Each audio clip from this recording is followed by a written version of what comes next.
이상 어차피 그 라인들이 있잖아. 그래서 아예 몰랐다고 보셨는데 이거를 박근혜가 진짜 대통령으로 제대로 평가받고 이렇게 되면 결국은 이미 다 얼룩져 버렸다고. 박근혜가 정통성이 없다라고 생각하는 사람들이 이미 너무 많고, 그리고 뭐 49% 지지를 문재인을 지지했었던 사람들은 지금 이미 박근혜 그래도 어쨌든 뭐 열받지만 열받는 보다 아쉽지만 박근혜가 대통령 됐으니 잘하기를 기대해보자 이렇게 기대하고 지지했던 사람들조차도 야 이렇게 된 거야? 막 이렇게 해서 이제 열받기 시작하면서 박근혜 대통령의 정통성 자체가 이미 훼손이 돼버렸다고. 그러니까 이제는 장기적으로 5년 동안 뭔가 자신의 무언가를 하기 위해서는 힘이 그만큼 빠지는 거고, 거기다가 자기가 대통령에 대해서 항상 내뱉었던 말이 저는 약속을 지키는 정치인입니다. 대통령 되자마자 자기가 대선 공약 내세운 거 다 빠그러졌단 말이에요. 제대로 된 게 하나도 없어요. 공약이 다 후퇴하고 있고 이런 상황이니까 와 이거는 진짜 완전 속았다 이렇게 되는 거지. 지금은 그런 분위기가 돼서 이명박을 털자니 이거 어쨌든 덮고 뭐 가야 돼 이제. 근데 이명박 털는 게 사실은 이거 국면전환 진짜 좋거든. 왜냐면은 전직 대통령에 여기에 막 비리가 수억억, 수백억, 수천억짜리 비리가 막 터져 나와봐. 이거 터져 나오면은 거기다가 이제 딱 노무현 대통령 잡듯이 이제 딱 해가지고 헬기 뜨고 이명박 대통령 검찰로 불러가지고 막 하고 하면은 아니 그렇게 안 하죠. 그렇게까지 아들부터 데리고 와야죠. 그러니까 모든 게 지금의 뭐 국정원 사태 이런 것들은 한 방에 묻을 수 있어. 근데 그걸 못 하는 거야. 내년 지방선거 전에 한번 그러면 아들 하나 털어주고 그거를 못 하는 거지. 지금은 진짜 못 털 그 정도까지 온 것 같아요. 그러니까 지금 이렇게 뭔가 국면이 불리하게 가고 이러면 국면 전환용으로는 전직 대통령 터는 게 최고야. 제일 좋죠. 전직 털고 전직 대통령 최측근들 뭐 이렇게 털면서 그러면은 거기다가 이게 뭐 굵직한 몇백억 몇천억 이런 만약에 비리 사안이 만약 터졌다 이러면은 지금 이런 것들은 다 묻을 수 있어. 이슈는 이슈로 묻을 수 있다고. 근데 이거는 못하지. 이거에서 거기 있는 사람들이 만약에 이명박을 진짜 건드렸다가 내가 지시해서 막 예를 들어 그럴 일은 당연히 없겠지만 내가 박근혜 대통령 만들기 위해서 그거 다 지시한 거다.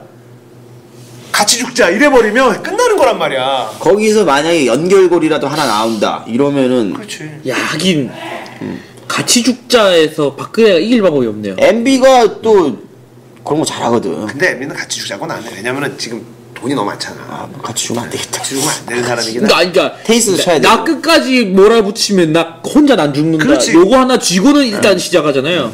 그게 원세훈이 사실은 그거 할 때 그렇게 약간 그런 뉘앙스로 나가서 국정감사에서도 원세훈이 막 털릴 때 뭔가를 쓱 던졌단 말이야. 계속 건드리면 나 다 깔 수도 있다. 이런 거 하나 해서 새누리당이 엄청 실드를 쳐줬었지. 박근혜도 정치가 몇 단인데 또 그 원콤 나는 거 하나 또 갖고 있을 수 있잖아요. 원콤 나는 거 누가 시겠습니다. 같이 죽자조차도 못하네.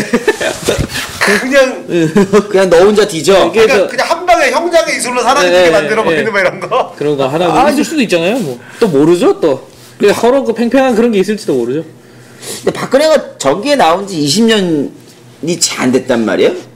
네. 박근혜 정치에 나온 지. 이명박 같은 경우에 되게 오래됐어요. 그래도 서울시장 했을 때가 언제야? 조순전이었나? 그러니까요. 좀 격차가 있거든요, 둘이.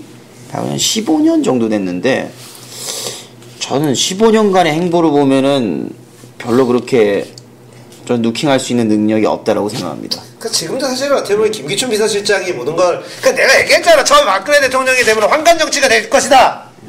황간 정치가 시작될 것이다. 박근혜 대통령 눈과 귀를 막고 자기 입맛에 맞게 다 결국 김기춘이 딱 등장해서 시작이다. 근데 진짜 김기춘이 나올 줄이야. 근데 진짜 그런 공안통 옛날 사람들 다 이렇게 되면서 박근혜 주변에 그런 사람들이 모인다는 것 자체가 국가에서 굉장히 안 좋다고 봐. 근데 나는 이제 황간정치 시작될 거라고 예상은 했었는데 진짜 이렇게 되니까는 짜증이 나고 소름 끼치고 그러더라고. 그리고 이제 그들 간에 또 이제 권력 다툼이 벌어지면. 그렇지. 지금 봐봐. 서청원을 집어넣고 이게 김무성을 견제하고 이런 일들이. 그래서도 진영이 100% 장난인데 서청원은 해도 좀 너무하다. 얘는 아니지 않느냐 하는 생각하는 애들이 내부에도 있을 거거든요. 그치. 근데 그리고 나중에 또 홍사덕까지 들어가면 패닉이라니까요. 분명히 홍사덕 나옵니다. 홍사덕 이미 지금 워밍업 하고 있지. 지금 불펜에서 워밍업 하고 그렇죠. 있어. 이제 등판 시기 해만 기다리고 있는 거예요. 이번에 보궐선거 나올 거야 아마. 자기 유리한 대로. 내년 대구 쪽에 나오겠죠. 그 쪽에. 나오면 된다고 홍사덕은. 홍사덕 나오면 되죠. 진짜 되는 게 제일 소름 돋는 거죠 사실. 그럼 지금 우리가 지금 예언해 뭐 홍사덕은 보궐선거에 내년 보궐선거에 나와요. 내년 입성하겠네요. 내년 보궐선거에 그 경상도에서 일단 나오게 돼 있어. 왜냐? 김기춘이 비서실장이 되면서 그렇게 되게 된다라고 상상을 할 수밖에 없다라는 거야. 그렇게 안 되고 만약에 거기서도 뭐 싸워보자 제대로 돼 우리도 공천을 제대로 해보자 뭐 이렇게 간다. 이걸 상상하면 서청원도 다시 들어오고 문대성도 다시 들어오는 당인데 그래도 경상도는 우리를 찍어줘. 이 확신이 있는데 홍사덕을 왜 다 도로 못 데리고 오냐고. 그러니까 거지. 언제나 근원적 문제는요. 그냥 찍어주는 꼰대들이 잘못이에요. 사실은. 예, 저는 그렇게 생각. 그러니까 서청원이 김무성의 대항마는 맞아. 김무성의 대항마. 그러니까 그런 박근혜 대통령이 2인자를 키우지 않는다. 예. 이런 스타일, 2인자를 키우지 않는 스타일이다. 왜냐? 자기 아버지가 2인자 손에 죽었기 때문에. 그래서 2인자를 키우지도 않고 2인자를 믿지도 않아. 이렇게 평가하는 평론가들이 많이 있거든. 근데 지금 당내에서 김무성이 지금 너무 파워가 센 거야. 그게 지금 대통령 임기 이제 1년 차인데도 불구하고 이 정도니까. 지금 무슨 그 교학사 역사 이런 그 뉴라이트 역사 그 약간 또라이 같은 식민사관 같은 걸 갖고 있는 애들이 그 역사 뭐 이런 거 공부하는 거 김무성 딱 가니까 100명이 넘는 국회의원들이 부르지도 않는데 우르르 따라가서 얼굴 도장 찍으려고 그렇죠. 이러고 있는 상황이란 말이야. 근데 서청원은 친박 중에 원조 친박이란 말이야. 친박 연대라는 걸 만든 희대의 코미디 같은 정당을 만들어서 주축 멤버. 거기서 1인자 2인자 했었죠. 그렇지. 그래가지고 이제 거기서 공천 그 비례대표 공천원금 받은 걸로 실형을 살았었고 이거였단 말이야. 희대의 이제 코미디 같은 당 이름이 친박연대. 우리는 박근혜랑 친한 사람들이에요 라고 모인 데가 정당이었단 말이야. 그러니까 거기 박근혜가 없다는 거죠. 그렇지. 박근혜는 없어. 하지만 우리 박근혜랑 굉장히 친한 사람들입니다 라고 이렇게 해서 나온 당이고, 이거는 사실 뭐 친박, 친이 이런 거는 언론에서 MB, YS 이렇게 언론에서 그냥 부르기 편하라고 한 건데, 거기에 그냥 해가지고 친박 연대 이래가지고 그냥 당을 만들었는데 그게 졸라 됐어. 그때 졸라 됐다는 거지. 13개를 먹었으니까. 그렇게 해가지고 그때 이제 서청원이 친박 중에서도 굉장히, 나는 박근혜랑 친박에서도 수장급이면 박근혜랑 굉장히 친한 사람이라는 뜻이란 말이야. 그때 비례대표 2번이었어요 서청원이. 박근혜랑 굉장히 친한 사람이라는 거거든. 그런 사람이 이제 그런 사람을 다시, 그런 흠이 있지만 다시 공천을 줬다라는 거는 결국 김무성이 혼자서 독주하는 거를 막아야 된다. 이걸 간 거지. 그러면 지금 이제 거기에 김무성이 역사 그 공부하는데 거기 한 120명, 100여 명이 우르 따라갔던 사람들이 이제 어디에 줄을 대야 되나 이제 이거 고민하는 거지. 김무성이냐 서청원이냐. 지금 현재 권력은 당내 권력은 김무성이 쥐고 있는데. 김무성이 맞죠 지금은. 그러니까 혹시 그러니까 꼭 내 시청자분들 중에 그 다음 보궐에 어디서 나올지 모르겠는데 동네에 나오면 꼭 가서 투표해서 좀 당선 안 되게 해요. 그러면 문제가 해결이 많이 돼. 아니 투표해서 당선 안 되게 하고는 뭐 그 자기 뽑고 싶은 거 찍으세요. 그 당연히 원래도 그런데, 그러니까 저는 그렇게 생각해요. 서청원이가 어디 낫자고 그러는데 아니 표를 안 주면 끝인 문제거든요. 진짜로. 그렇지. 예. 근데 그게 그러니까 비례대표는 또 그렇다 쳐요. 그러니까 지역구에서 뚫 수도 있다는 자체가 일단 1차적으로 저는 그 유권자들이 욕할 수 있는 그 정당성이 엄청 있었대요. 왜 넣어줬어? 이거는 지금 그거예요. 결국은 범죄자는 찍어줄 수 있지만 잘 모르는 놈은 찍어줄 수 없다. 5.16이었나 그때 민주당 측에서 나란 일 해본 놈이 잘할 거다. 그리고 나란 일 해보면서 해먹은 놈인데도 그래도 약간 그 얘기했잖아요. 약간 그 노비근성 같은 게 있어요. 나란 일은 그 동네 이장님 아들 그 고시 공부하는 그 아들내미가 가서 하는 거고, 국회의원 나란 일 하는 게 아니고 국민의 대표인데. 그 노비근성이라고 얘기하는 게 나보다 많은 경험을 한 사람이 그냥 하는 게 낫다. 그 사람이 거기 그 자리에서 뭘 해먹었든 뭘 무슨 잘못을 했던 우리 동네에서 정말 열심히 일하고 이랬던데 얘가 열심히 하고 지역을 위해서 열심히 일하는 건 알아. 예. 근데 얘가 네가 국회의원이 된다고 그거를 못 봐. 그렇죠. 나 윗사람 되는 꼴을 못 보는 거죠. 그거를 못 보는 거야. 원래 종자가 윗사람인 사람은 괜찮아요. 네. 원래 윗사람이니까. 그렇지. 지역구 투표를 없애야 돼. 그러니까 근데 저도 솔직히 그 생각했어요. 지금 저희가 너무 소선거구거든요. 그래서 승자 독식 구조란 말이에요. 2등부터 다 필요가 없는 상태라고.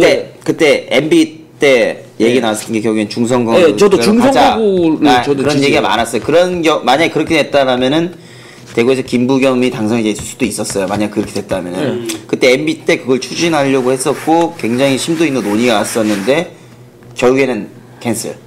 그게 왜 캔슬되냐면 현 다수 정당이 찬성할 이유가 없어요. 당연하지. 현 시스템상 이득 봤으니까 현 다수 정당인데 그럼. 그 시스템을 틀자고 현 다수 정당이 찬성할 이유가 없어요. 근데 저는 중선거 자체를 반대를 합니다. 왜요? 지역구라는 거 자체를 반대해요. 그러니까 왜냐하면은 국회의원이라는 것은 지금 엄밀히 얘기해가지고 지역의 대표를 뽑는 게 아니고 결국엔 대한민국에 입법하는 애들을 뽑는 거란 말이에요. 그렇지. 그렇다면 지역의 일을 대변하는 게 아니라 국회, 즉 나라의 일을 대변하는 거거든. 그렇죠. 그렇다면 지역구라는 게 존재하면 안 돼. 그러니까 지역에서 일 잘하는 놈은 지역구 구청장이고 시장이란 말이에요. 욕을 하는 게. 그래서 전 지역구를 완전히 싹 없애버리고 저는 정당 비례대표만? 100% 비례투표제. 그러니까 100% 비례대표 이제 문제가 100%. 그리고 단 조건이 있죠. 정당이라는 거는 그 자신의 이제 정책을 공유하는 사람들이 모인 거 아니에요. 100% 투명하게 이루어져야지 비례투표 투표를. 아니 그것도 그런데 그렇게 일단 되는 제일 첫 문제는 이제 무소속 문제예요. 그러니까 나는 무소속으로 인정 안 하는 거예요. 나는 정당 민주주의 사회에서 무소속이라는 거 있을 수가 없다는 거예요. 내 논리는. 무소속은 있어서는 안 돼 무조건. 정당으로 정치가 된다. 그러면은 무소속 그게- 아무런 근본 없는 놈들이죠. 그러니까 형 말은 그거잖아요. 정말 무소속을 원하면 1인 정당을 세워서라도 그렇지. 출마해라. 그렇게 요거 해야지. 아니에요. 1인 정당 세워서 나 혼자 비례대표 1이고 출마를 해라. 그렇지. 그러니까 이 논리도 저도 이렇게 읽어본 적도 있고 납득 가는 부분도 있고. 선거구를 바꾸는 게 진짜 어려운 게 그렇게 따지면 미국 대통령 선거가 진짜 이상하거든. 개쓰레기죠. 근데 못 바꾸잖아. 그걸 바꾸기가 쉽지가 않아. 선거구제를 일단 바꾼다. 직선도 안 하는 쓰레기 같은 정치제도를 갖고 있는 근데 나라거든요. 가장 정치적으로 발전돼 있다라는 형태가 독일에서 하는 총선거인데 걔네들은 이제 걔는 지역구도 있는 걸로 알았는데. 지역구도 있고 비례도 있어요. 근데 정당 명부 비례 그렇죠. 대표 이거를 하잖아. 근데 비례대표가 있고 지역구가 있는데 비례대표 득표를 얻었어요. 근데 이게 의석수가 안 맞잖아요. 그럼 지역에서 좀 끌어줘요. 결국에는 정당 득표율에 맞게끔 그걸 맞춰줘요. 의석수를. 이게 독일식인데 그게 적절하게 섞은 거지 이거를. 여기는 정당을 지지하는 득표율이 결국에는 그 의석수를 맞게끔 그렇게 했어요. 확실히 저도 일면 동의는 하는데 이게 아마 그러니까 너무 급진적이지 않을까 싶어서 그냥 지금 생각은 소선거구제 말고 이제 중선거구제. 중선거구제. 예, 중선거구제. 전 그거 정도는 일단은 그거 급진적으로 가능할 수 그거 있지 않나. 되면은 김부겸도 되고 광주에서 이정현도 됩니다. 지금 홍보수석 하는 사람. 그 사람이 그럴 수도 되고. 있지. 예, 유시민도 될 수 있었어요. 그러면. 사실 뭐 이런 쪽으로 뭐 지금 선거 얘기하면 사실 뭐 재미없으니까 지금은 사실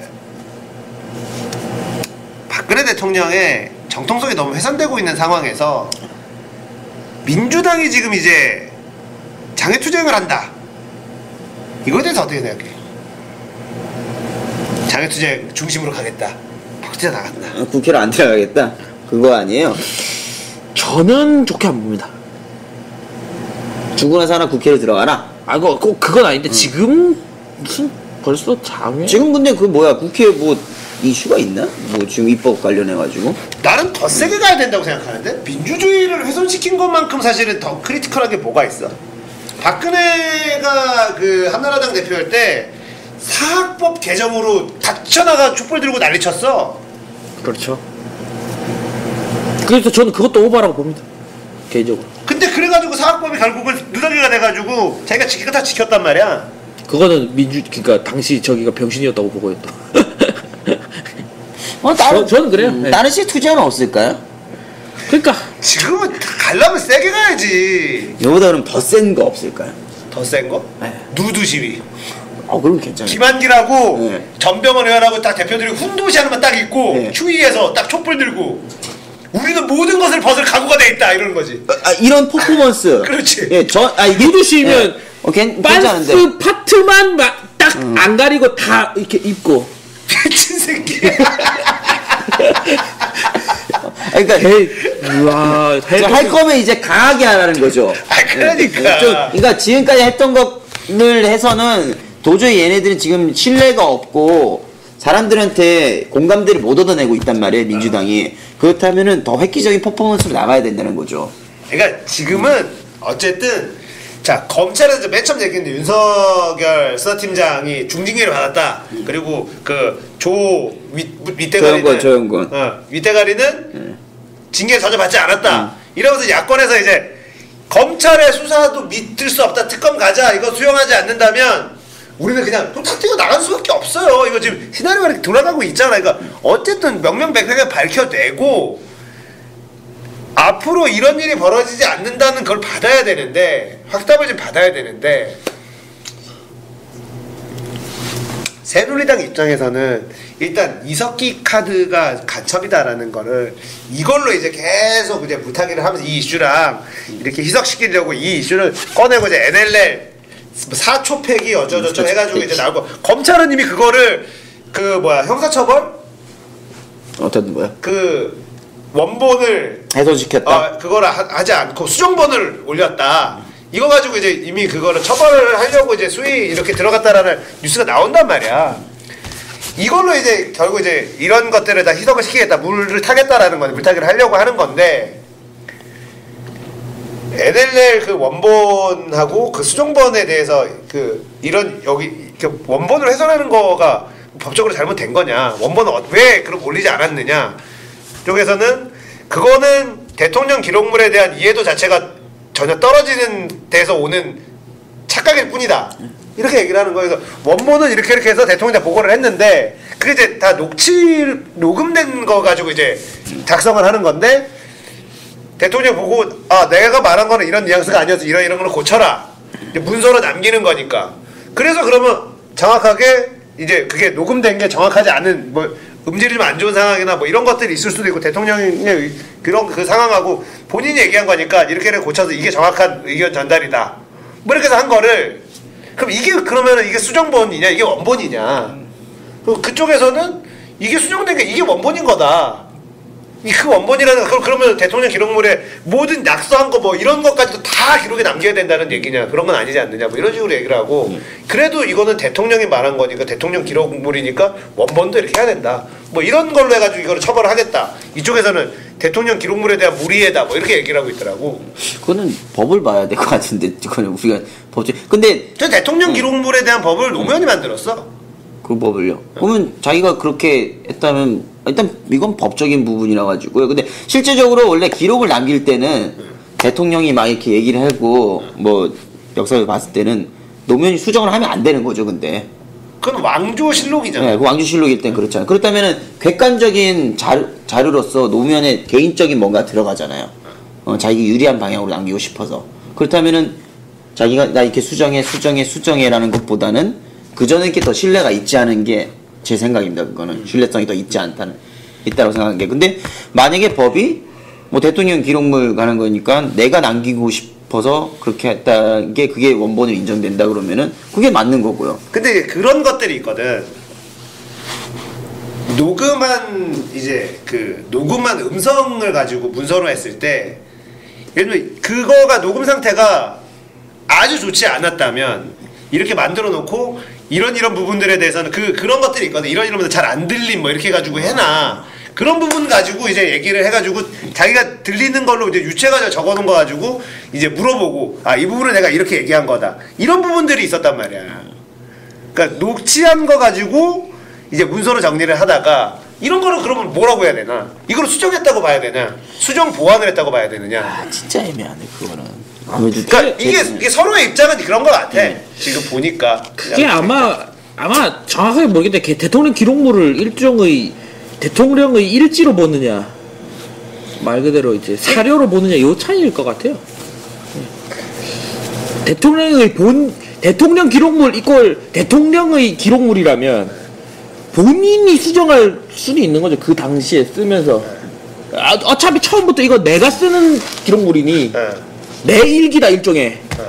요런 위상이면 본인이 고치는 게 가능한 거고. 조선왕조 일지가 아니라 난중의 일기라는 거죠. 예, 그렇죠. 예. 고 위세 제가 정확히 모르겠는데 요건지 아니면 어떤 사관이 기록하는 어떤 사료, 그러니까 그건지를 제가 정확하게 모르겠는데 대통령 기록물의 어떤 지위가 우리가 법적인 건 약해. 예, 그러니까 그 지위가 뭔지 모르겠네요. 그러니까 지금 그런 거 가지고 이제 이쪽에서는 어쨌든 검찰은 이거는 처벌로 가겠다라고 이제 하는 거고, 그렇죠. 이쪽에서는 우리가 잘못한 건데 뭔 처벌을 하느냐 이렇게 하는 거고. 실제로 나는 지금 이런 논란이 나올 때 결국은 이제 이게 굉장히 나는 이런 것들도 결국 잘못된 거는 바로 잡아야 된다라는 대전제에서는 우리도 아무도 피해갈 수 없는 부분이잖아. 그렇죠. 잘못되면 무조건 바로 잡아야죠. 근데 이제 그렇다면 이명박 대통령은 대통령 기록물에 대해서 어떤 식으로 관리했는지 나는 굉장히 알고 싶은 거야. 근데 기록물 자체가 그 가지수가 있긴 있나요? 엄청 적어. 있다는 것도 신기한데. 원전한 이명박 이런 거. 완전 외교왕 아니, 이런 그러니까 거. 그 기록물 자체 새끼들이 남긴 거 자체가 노무현 대통령과 이명박 대통령은 숫자 차이가 거의 2배 이상 날걸? 아 그것밖에 안 나요? 나로호 성공 장면. 전 최소 10배 이상 나야지 된다고 생각하는데. 얼마나 예. 차이 나는지 내가 저는 MB가 기록을 남겼다는 것도 신기합니다. 있어. 아침 점심 저녁 먹었다 뭐 이런 정도인가? 네, 있어. 10배 이상인가? 저는 10배 이상이 나야지 무조건. 그러니까 거의 안 남겨왔어. 그러니까 예. 노무현은 근데 이게 잠깐만요. 이게 근본적으로 그러니까 이게 보면 뭐냐면 이게 그 원본을 훼손하면 안 된다. 여기서는 말이 안 되는, 이렇게 되면 말이 안 되는 게 대통령이 한 행적들을 모두 다 기록으로 남긴다. 왕조 네, 실록처럼. 실록처럼. 이게 아니라는 그렇죠. 거야. 그게 아니죠. 10배 차이가 나면요. 애초에 임의 기록이라는 거예요. 어. 그러면 당연히 수정이 가능해요. 왜냐면 애초에 안 쓴 건 괜찮고 썼다고 친 건 안 된다? 이건 말이 안 되거든요. 그리고 많이 날렸어. 그러니까 그러면 노무현은 괜히 썼다고 쳐서 욕먹는 거 아니야? 애초에 안 썼으면 될 거를. 노무현은 12.5%라고? 노무현 대통령의 남긴 기록물에 대비해서 12.5%밖에 안 된다고? 그러니까 노무현 대통령 같은 경우에 노무현 같은 경우에는 8분의 1. 이걸 남겨서 두세 사람이 그 역사적인 사료로 써라라는 의미였을 것 같아요. 그 사람 성격상. 그렇죠. 내가 잘못한 것도 이거 거울 삼아서 잘해라. 그렇죠. 이런 생각이었을 거야 내 생각에는. 그러니까 남긴 건데 MB는 딱 봐도 이거 상태 안 좋아. 그거 아니- 날려. 어느 대통령은 많이 남기고 어느 대통령